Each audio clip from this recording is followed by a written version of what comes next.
So I wanted to move into the group section. Let's start with the rubrics. Why this is important is that, remember, the individual one needs to be met by all of you. So that's what I think Janet was talking about, that whole being careful about how much time each person speaks in their role, because they still need to be marked by the individual as well as the group mark. And what's interesting too about this is one is 5 and the other two are 7.5, so there's a slight variation again on the so external group and internal group.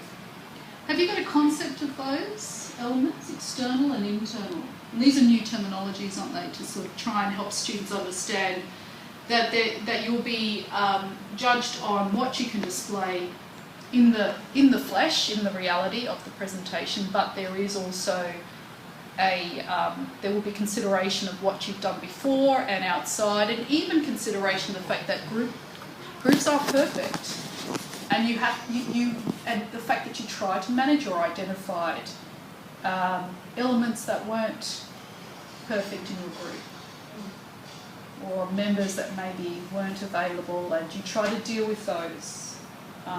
And to do that, there is that tool, self-peer evaluation. Thank you. And that is important. So even putting some thought into that, I think is.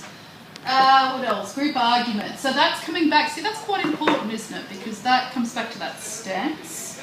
And it sounds like that's something that you can work on still, and make sure that you're picking up marks here.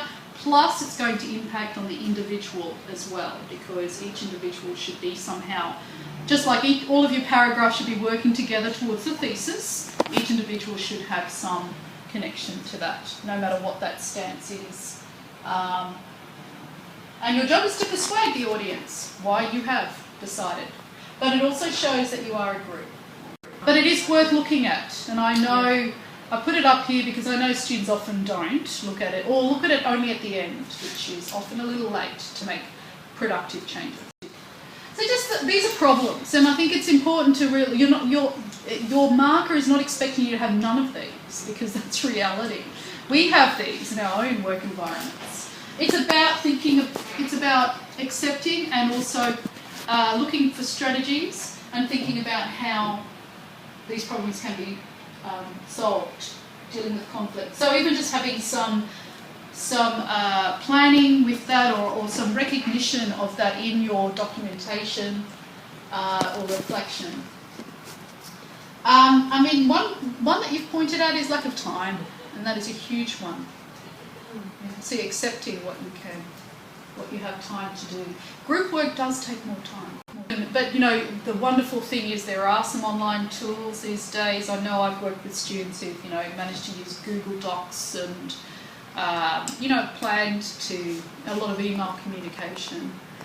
And yes, as I said, even weekend meetings, and there could be Skype. But they take planning, and as you might have even realised at this point, and that could be a reflection on your group process, that it really didn't have that, therefore, but you're working with what you have. Okay, cohesion mark. Now, it's there, it's embedded particularly into the presentation as well. So transition, some really simple things to do, if nothing else, is how will this occur? Using people's names, even just saying, I'm now passing this on to blah blah, using some body language to do it.